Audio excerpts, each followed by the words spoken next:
Hi, I'm here on the PAX South show floor with Tonya from Kitfox Games to talk about the Shrouded Isle, which is a game that came out on Switch right before PAX South. So, how's your show been so far? Very intense. It's great showing the Shrouded Isle right after it came out, for sure. A lot of people hadn't heard about it, and now they get to not only see it, but buy it instantly.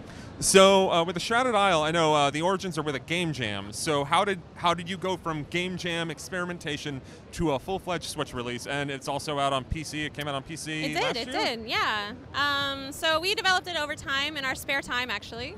The lead programmer and designer, Jong Woo, sort of nurtured it mostly from being a little bit of a wreck of a jam game and iterating on all the designs, all the systems, making them more interesting. It actually started by having very physical resources. You were managing like food and shelter, but by focusing on the faiths of your dark god, it actually helped reinforce the idea that you really are running a cult, and the spiritual health of your village matters more to that god than maybe whether they live.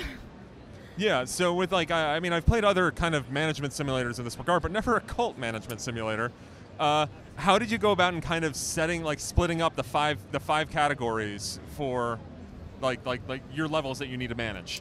Well, we brainstormed a lot of things, and we tried out. I mean, as a writer, I definitely had to pick the ones that I thought offered the most richness, both in terms of the flavor of the kinds of words. I mean, ignorance by itself is such a great virtue. But it's been one when playing the game. Ignorance is usually, I'm just like, these guys, I just want them to be more ignorant. It's one of the most. That's how I can get things over their head. Yeah, it's a counterintuitive one for sure. You see an artist and you think that's a good thing. It is not a good thing. But a lot of it was, as a writer, thinking, okay, well, what are some actual relatable human problems that might come from defending these virtues? Because you wanted to both have it be somewhat believable. Oh, people are worried about this. But then also have maybe unbelievable paths to resolving that we wouldn't take, but a cult leader might.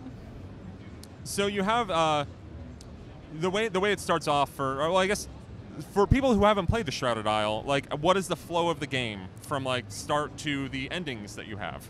Sure. So you start with 5 years remaining before your god is prophesied to be reawakened, and so it's really about surviving as long as you can.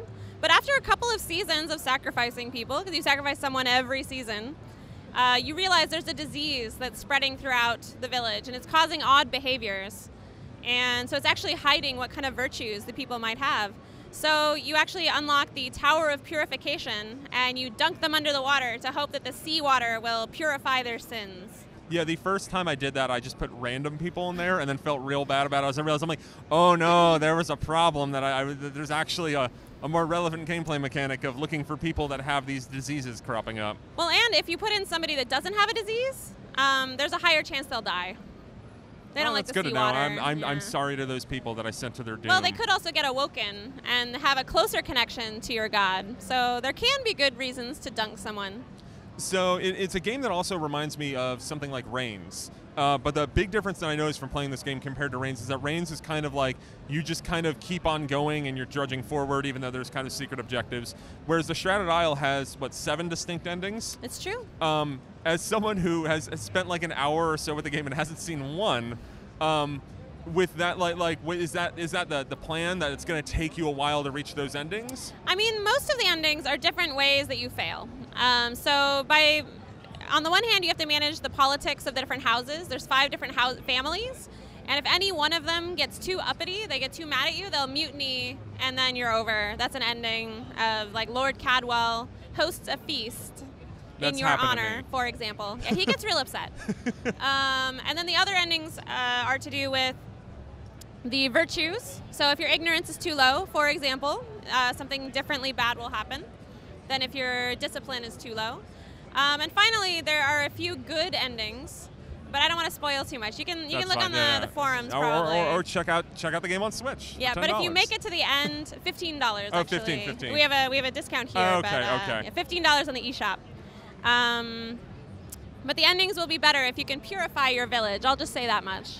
And so there's is it random or procedural generation for the different names of characters and amount of people in the houses? It's very light procedural generation, but it provides a different strategic challenge every time to learn who is everybody and what are their problems and what are their strengths. And it adapts your strategy every time. So in general, like I also played your previous. Oh God, It's been a long. Moon Hunters. Yes, I was like Moon. Oh no, I froze. But Moon Hunters, and I really like what you guys do with narrative gameplay design. Like it's something that I don't think a lot of people do. And Moon Hunters with the kind of like the way that narrative develops in the game is really cool. Shrouded Isle has it as well, and Boyfriend Dungeon with having your dating sim be your weapons is another way of doing that kind of narrative design. Yeah. Like what kind of got you guys started on that path to experimenting with narrative in a way that other people kind of aren't? Well, we initially thought that it might save us some time. It does not. It does not save any time, but it does make it more fun to work on because every time I start up the game, something fresh happens, something unpredictable happens, and it just makes it so much more fun. So for years, I can work on a game and it still has new surprises. Whereas when it's fully authored, it's just not as fun to develop. I think it's also more fun for players of a certain type if they want to really have their own unique experience that nobody else has had. And actually, in my free time, I'm co-editing a textbook on procedural storytelling with awesome. Tarn Adams of Dwarf Fortress. That sounds fascinating. And it's coming out in a couple months. Gonna have to keep an eye on that. And then outside of Kitfox or before Kitfox, what did you do that got you to Kitfox Games? Previously, I was an AI designer for MMOs. So Funcom Games, they made Age of Conan and The Secret World. And after that, I started Kitfox. Awesome. Well, thank you very much for your time here at PAX South, and I look forward to playing more of the Shrouded Isle. And even if Boyfriend Dungeon doesn't come to Switch, it's a concept that's really fun, and I look forward to seeing more of that too. Thank you. I hope Chernabog blesses all of your sacrifices. Thank you so much.